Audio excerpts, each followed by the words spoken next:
So that is the big question.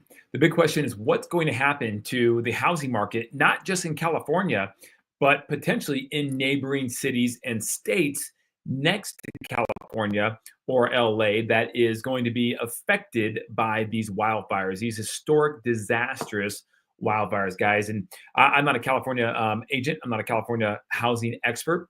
I am one in Phoenix, the Scottsdale, Paradise Valley, Phoenix area, and I am that serving this area and selling real estate for 19 to 20 years here in this area. And I do think the wildfires, excuse me, are an historic event that obviously is going to have a ripple effect on many different segments.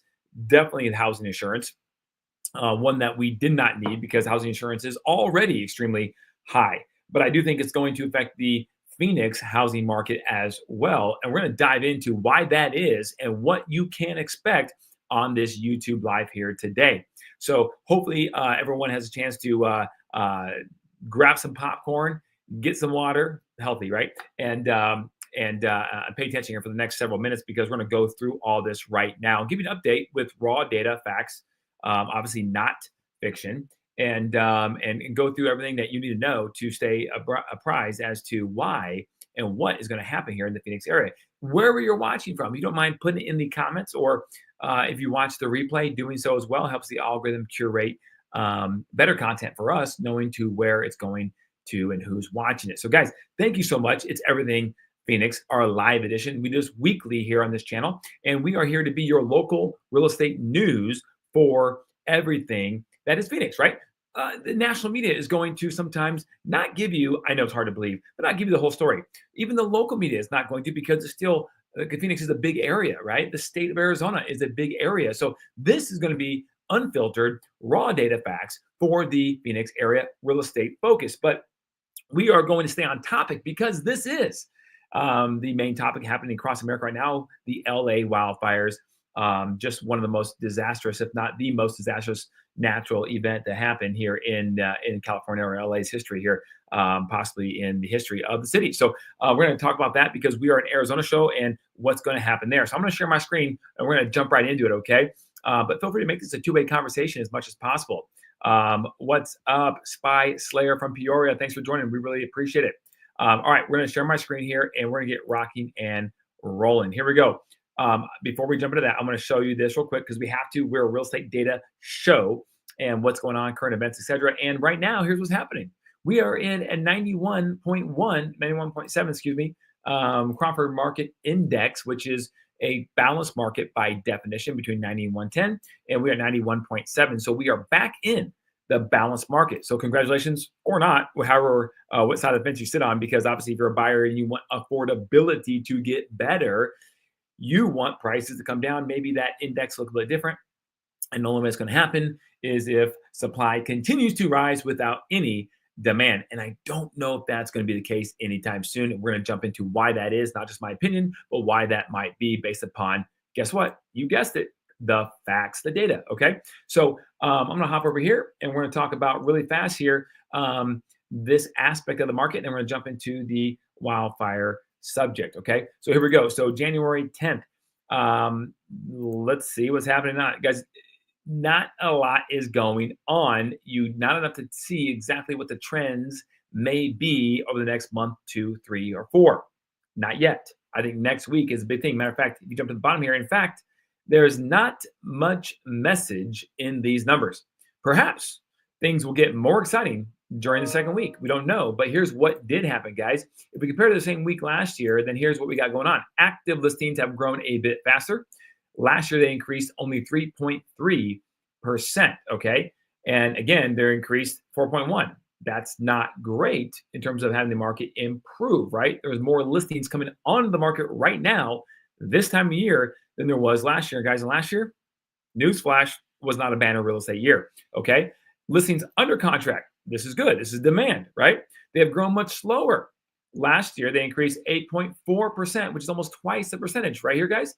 Listings under contract so far this week increased 4.4% over the past week. So it doubled last year at this time. Again, not a great indicator. Last year, the contract ratio grew from 35 to 37.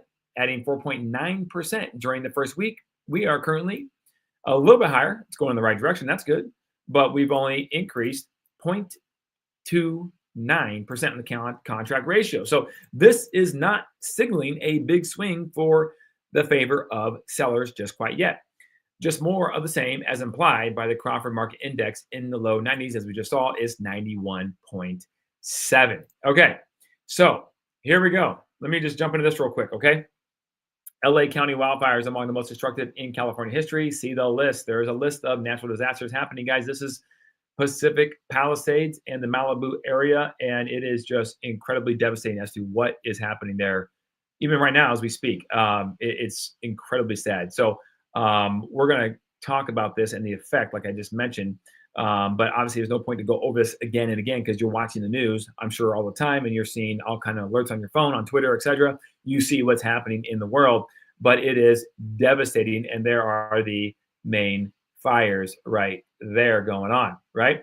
Palisades, the Easton fire, and so on and so forth. So that's the situation of what's happening. Now, what does that mean?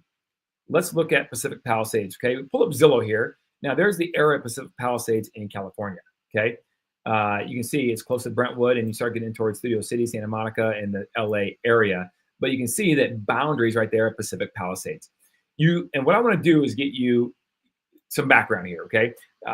Price points. I'm sure you know that it's very affluent, right? Everyone's talking about it in the news. But what's affluent look like? Well, home values. That plays a huge role. Now, we saw this happening with COVID, the effect of California to Arizona, okay? But there could be a smaller scale, potentially, effect like that we'll see. But if you look at the luxury home market right now, which is all Pacific Palisades, pretty much all luxury, right? Look at the prices over here of homes. Now, guys, I don't want to be insensitive here because some of these homes potentially may not be there right now. We don't know, right? But they were listed or they are listed. They are there or they're not. But here's the situation. The fact of the matter is here are some of the prices, 24 million, 36 million. Now, granted, it matters on your ocean view or if you don't have a view or if you do have a view, because there's a lot of homes that are a lot less, like this house right here, 3.9 in Santa Monica, but Pacific Palisades is right near Santa Monica. Pacific Palisades here, you got 5,600 square feet for 7.8. You got 24, you got 9.4 for 7,400 square feet. Something that looks a little more or less custom, but still nonetheless, multi-million-dollar homes. I'm trying to drive a point home here in this example. Obviously, very affluent, expensive properties. You can see right here, 15 million, 8.7, 10, 6.1. And what you're getting for it, 4,200 square feet, 7,700 square feet for 18 million, etc. Now, let's go to Malibu. Malibu is being greatly affected by this as well. You can see Malibu, a lot of the properties are along the coast, but there are some that are not.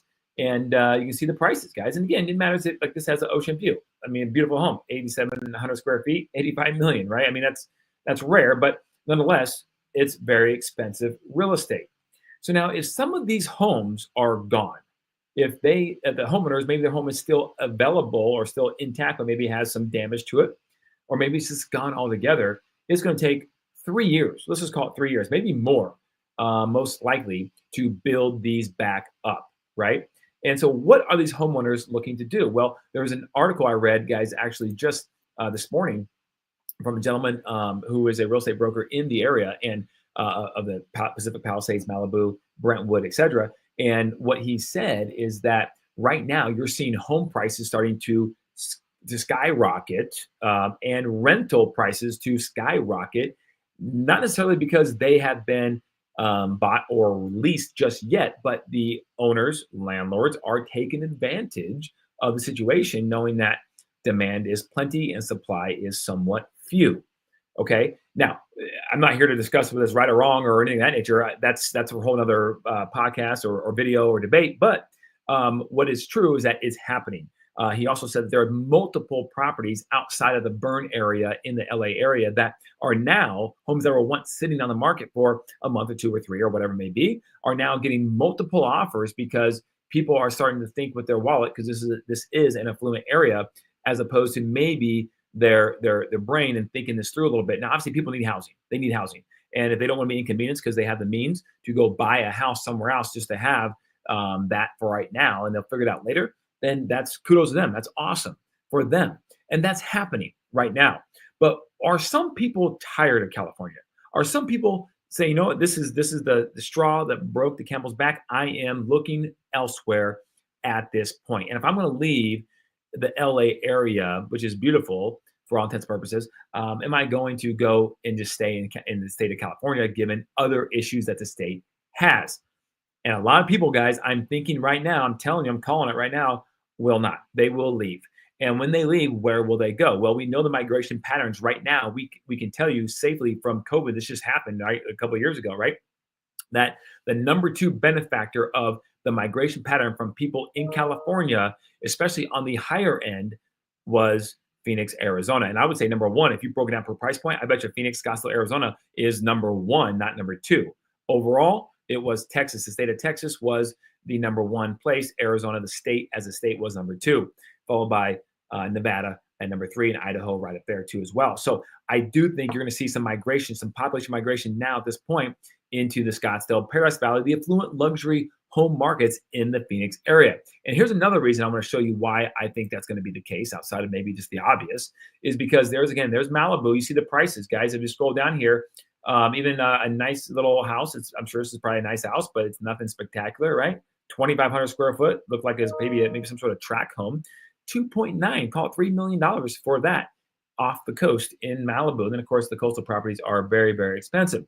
Well, let's look at the most expensive real estate in Paradise Valley, Arizona. Okay, this is the most expensive real estate in the entire state, outside of maybe the Silverleaf Desert Mountain area in Scottsdale.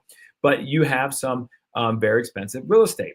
There's a map of Paradise Valley, not very big, very similar in size to an extent to Pacific Palisades, right? Very niche, very luxurious, very luxurious. That's the best way to put it. Great lifestyle for someone wants to live there, at least for some time of the year, not the full time. And look at the prices over here at Paradise Valley. So you got $5 million for this house at 4,500 square feet. You have $14 million for 8,300 square feet. Okay, so there are some very pricey homes here, and a lot of it has to do with views, just like it does with the ocean. It has views based upon maybe elevation on a hillside lot. So you guys, if you look at Paradise Valley, you have Mummy Mountain right here, and you have Camelback Mountain right here. It's covered up by a lot of these bubbles. But right through the center is Lincoln Drive, and Lincoln Drive is the valley. That's what gives it the name Paradise Valley, between the two mountains of Mummy Mountain and Camelback Mountain to the south. And so you look at these numbers here, and just generally speaking, while there are some very expensive properties, they are not on the level of Pacific Palisades or Malibu. For what you get, price per square foot, there is no comparison. If you go into our MLS system right here, I want to show you more what I mean. So these are all properties, single-family homes currently available in the Phoenix area for Paradise Valley specifically. You can see all the addresses right here in our MLS, okay, the source of all properties. And you can see that these what the prices are. Let me go back to list view, and you can get a feel for the price per square foot. Now you have this property right here, 1.75. This is pretty much the land value. It's about an acre lot.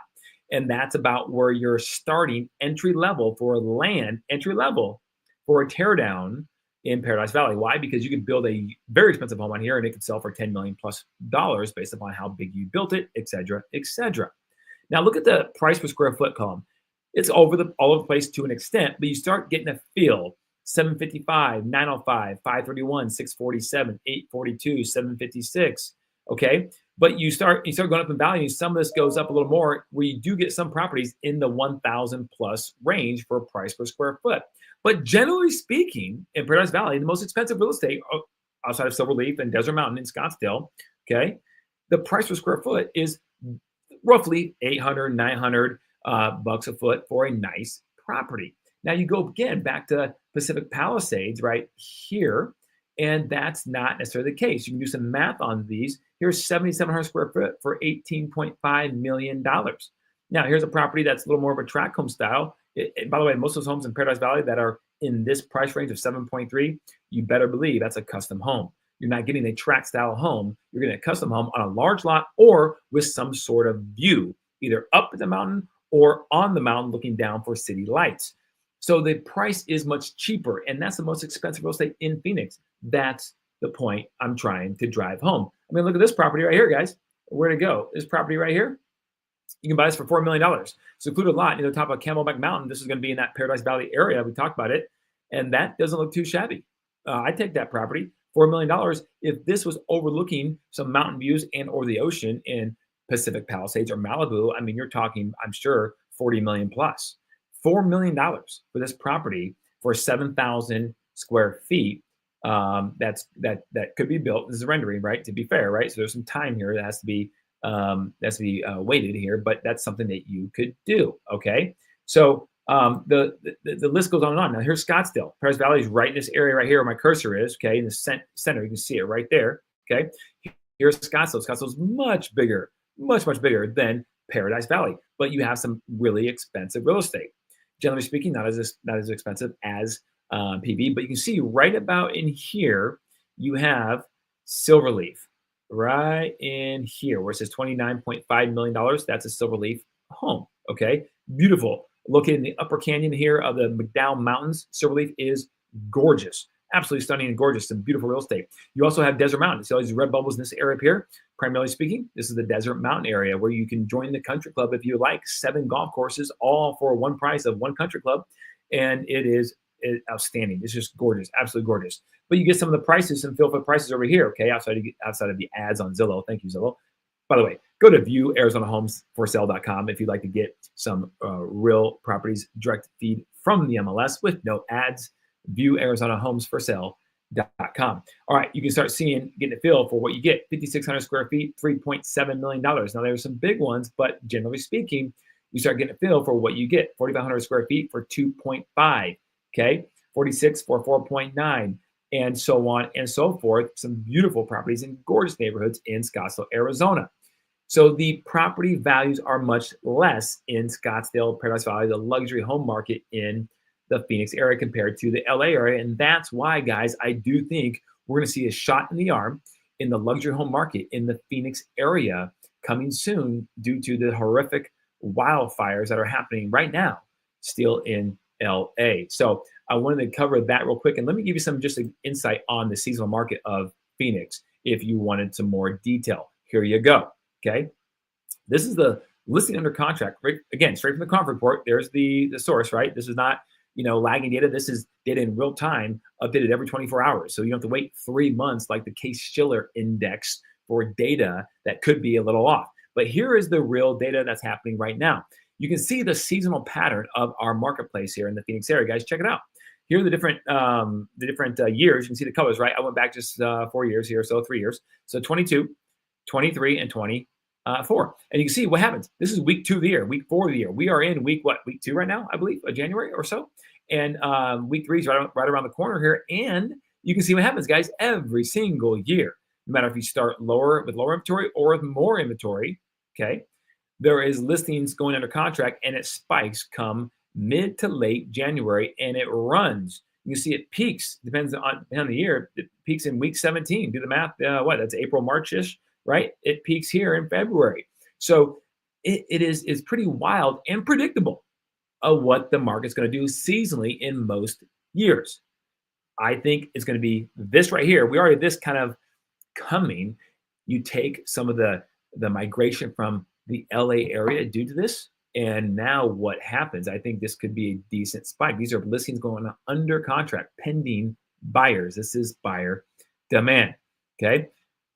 H, how you doing? If I said that right, AITCH. Thanks for joining the program today. New York, soon to be an Arizona resident. I hope so. We love Arizona. I've been here 20 years now, guys, and I love it. Raised a family of 3 and still have younger kids, obviously. Well, the youngest being 10. And it's amazing. There's a little bit of everything down here in Arizona, but check out some other videos on our YouTube channel. That's for a different video, different time. But thank you for saying something. I really appreciate that, guys. Okay, let's look at some more data here. Here's the annual appreciation. Now, this is not negative appreciation. I want to be very clear on this graph. Please understand, this is Paradise Valley and Scottsdale. We're focusing on the luxury home market today in the area, which we are a big part of. And what this shows is that there is still appreciation outside of Scottsdale. You had some 0 percentile in December of 23, okay?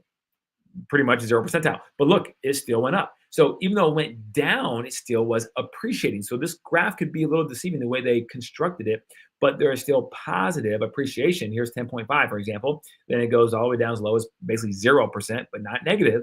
And then it came right back up. And notice this graph right here works in the same conjunction as the graph I just showed you of the seasonal trend of buyer demand and listings going under contract. With that comes home appreciation. Why? Because the supply typically cannot keep up with the demand that pours into the Scottsdale, Phoenix area in the springtime, winter, springtime, right? From January through, call it May, even June in some cases, and so on and so forth. So Paradise Valley, not as drastic as Scottsdale because it's just all pretty much high end of real estate. There is not condos, there's not other smaller things that middle class people can afford. Paradise Valley is pretty much all luxury, all big homes on big lots. And so you do have some spike right here, right? Here's February, here's March. You have spike of appreciation, and then appreciation kind of levels off. And of course, in the summertime, when most people get out of Arizona, if they have the means to go to Minnesota or even Flagstaff in northern Arizona, where it's a lot cooler. Okay, those couple months of the summer, and then so on and so forth. So I'm going to show you that in a couple more graphs I want to run through here, guys. Here's a breakdown per price. Here's $2.2 million to $3 million homes. Okay, I'm going to watch this for you. I encourage you to come back to our show here and watch because we're going to track this. We're going to see how this inventory goes in the luxury home market for Scottsdale, Paradise Valley, Phoenix, based upon these wildfires, okay, and population migration patterns. You have 408 active homes on the market between $2 and $3 million today, okay, and that's down from 465 just last month, okay. Now, what about 3 to 5 million, okay, 317, that's down too. So it's already decreasing. 5 to 7.5 million, 154, down from 162 active inventory, 7.5, down from 60, and over 10 million, down as well, guys. So the luxury home market, the inventory is decreasing a little bit, but you're going to start seeing some people coming with means to buy these homes. And what could that do to the luxury home market in Phoenix? I think it will give it a shot to the arm, and I think it will run in terms of appreciation, at least in the short term this year. We'll see what happens, guys. And now I want to show you a map here too as well, just for those people who aren't aware, because maybe you don't live in LA or maybe you don't live in Phoenix. But here's the map, guys. There's LA. This is Pacific Palisades, Malibu area right here, where that red dot is by Santa Monica.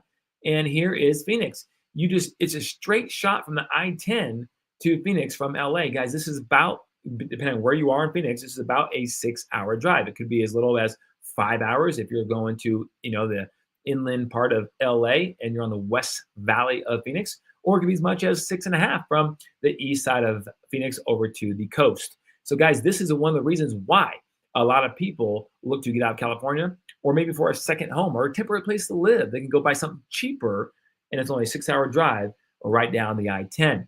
And if you don't believe me, look what happened here, guys. The NFL is a good indicator of this too, in my humble opinion. Guys, the playoffs are happening right now. We all know that if you're a sports or football fan at all, but they moved the Los Angeles Rams Minnesota Vikings playoff game that was scheduled to be in LA. Okay. They moved it over to Arizona. They could have moved it to another city. They could have went to Denver, I guess. They could have went to maybe Seattle. I mean, I don't know. They probably want to be in an NFL city, of course, but could have went to Las Vegas. No, where'd they choose to go? Arizona. And that is what typically happens with the average person who owns a home that wants to get out temporarily or permanently as well. We know this because we saw it during COVID, okay? But that happens in this game tonight. Monday Night Football tonight is going to be at Glendale State Farm Stadium right there in Phoenix, Arizona, or specifically Glendale, Arizona. And that is the Vikings versus the Rams. So the NFL has even given us indicators, in my opinion, as to some migration patterns that are going to happen here due to the wildfires, okay? So I wanted to show you all that, guys, and let me just show you a couple more graphs here of what's happening with our market here in Phoenix real quick. Look at this, guys. Weekly average list price per square foot, it is going up. Since October, spiked up. That's list price per square foot. Median sales price, which is the best indicator of everything, honestly, because it's the indicator that can't be skewed as easy as others, right? It is going up too to 454 in December. And then here's the average sales price. Check this out, guys. Oh my goodness. Now this is the average. It can be skewed, but why would this be skewed if it goes this way? It'd be skewed because what? Tell me, guys, come on. The luxury home market is doing well because those bigger homes that are selling can skew the monthly average. Not so much the median, but the average sales price. And it's doing that right here. So I think it's poised to continue to run from this standpoint. Okay. Um, KD0211, you just lose your house in LA, so all your equity is gone. Why do you think they'll be able to want to buy a house in PV? Most of these people in Pacific Palisades are working in the movie industry. That is true. Most are, but a lot are not. And that will also depend on insurance payouts. And I know there's the a lot of people self-insure and they don't have fire insurance. They excluded that and so on and so forth. I get all that, KD. I truly do. But again, I think a lot of this has to do with the fact that a lot of these people, if LA realtors, generally speaking, I don't know this to be the fact everywhere, are already seeing houses that have set for a while, they have multiple offers because people are trying to get into a property to live for their family, etc., then I think there's going to be a portion of those people that are going to move over to the Arizona area. And again, I understand if they lose their equity in their house, but I think these areas are so affluent that the equity in the house is not all that they have, not even close. I don't think it's even 80% of what they have. I think it's a smaller percentage, and therefore they have the means to go ahead and move to PV or Scottsdale or Phoenix or any place and maybe buy just a modest house. It may not just be the luxury market. It may be a modest house, maybe more temporarily in Phoenix. However, I do think there will be some people who will permanently say, I've had enough, I'm out. And they will want to reestablish the same similar type of lifestyle somewhere else. And I think that somewhere else, a high probability could be the Phoenix area. Just my 2 cents. Could be wrong. We'll see how it shakes out. I'm going to track it either way, and we'll see how that kind of shakes out. Now, I do want to get into a couple of things on development here, and we'll be done. Just a couple, because I like to share a couple of things about the market, etc. All right. So here we go. The National Observer, a look at how housing affordability, speaking of like the luxury home market, and also we have an affordability article, which is good because there are plenty of good things happening in markets that are not $1 million plus or whatnot as well. Okay. So what did they come up with? All right.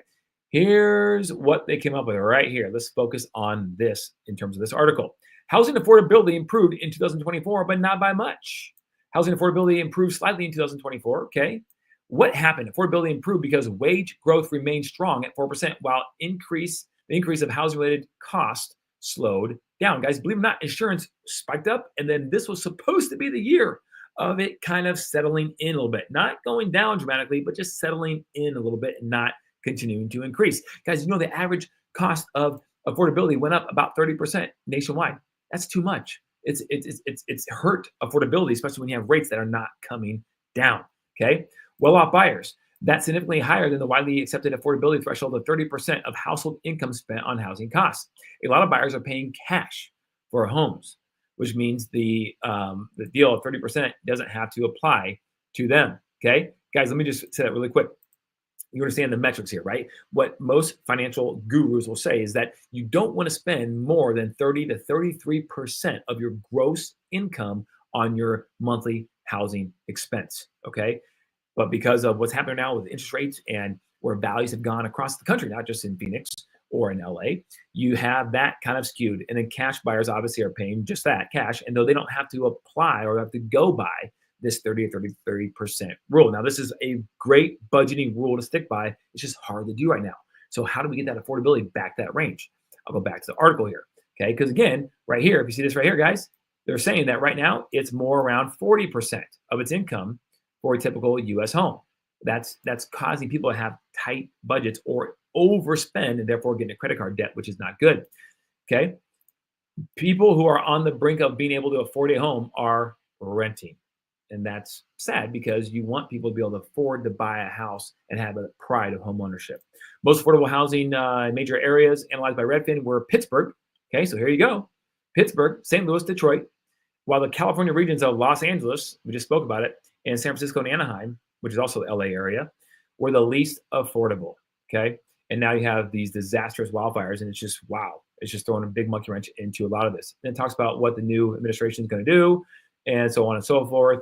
But I thought that'd be interesting to at least give you some perspective on housing affordability, because a lot of people watching this show and watch our YouTube channel are curious about housing affordability. And the average American is, and they should be. Okay. And then a few more things here, guys. All right, let's go here. 2 Arizona cities earn the spotlight in Open Door rankings. Okay, where are those cities? All right, Open Door's top 20 popular cities and other ranks as a top 10 hidden gems. Right now, zip code of 85138, which is Maricopa, guys, a city in Pinal County. Landed at number 18 on the list, guys. Maricopa, the town of Maricopa is exploding, guys. And we are not talking about the county of Maricopa, guys. So if I go to my map here, I'm going to zoom in really quick here. Bear with me, and then we'll be done, okay, in just a minute. I want to show you guys this. Maricopa. Here it is. You see the main MSA, the Greater Phoenix area up here. Come down 347. Here's the town of Maricopa right here, which made number 18 on the list. Why? It is affordable, and it's not that far from the main area. If you like to have a little your cake and eat it too, maybe you want to be attached to a city center, but at least be on the outskirts where it's more affordable and maybe more of a smaller town feel, this could be a great option for you. You just head up to 347, you're right into the thick of everything with Phoenix, okay? So that made the list. That's great. The other one is in Flagstaff, and the other one that's the top 10 hidden gem is in Tucson. Okay. And we won't go in depth on this, but guys, the baby boomer effect is hitting the housing market hard.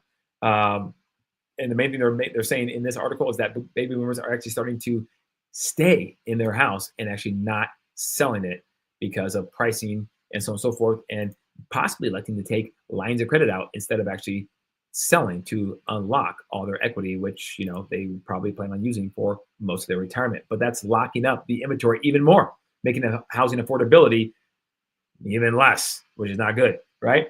Okay, last but not least, we talked about the NFL playoff game moving to Arizona for the Rams and the Vikings tonight, guys. I hope you enjoyed our show today, guys. I'm trying to give perspective on what's happening, guys. I do think there'll be a ripple effect, not just for California's housing market, but also for Arizona's and maybe a few other housing markets across America due to these wildfires. And hearts and prayers and thoughts are definitely with the residents of LA. And I hope this wildfire gets under control very, very soon, guys. If I can do anything to help anybody with any questions about the Phoenix area, that's where my expertise lies. Please give us a call at 480-660-5974. I really appreciate you watching our show and know your time is valuable. And please tune in next week, every week, 12:30 local time. Until next time, to use the phrase from Anchorman, keep it classy, Phoenix.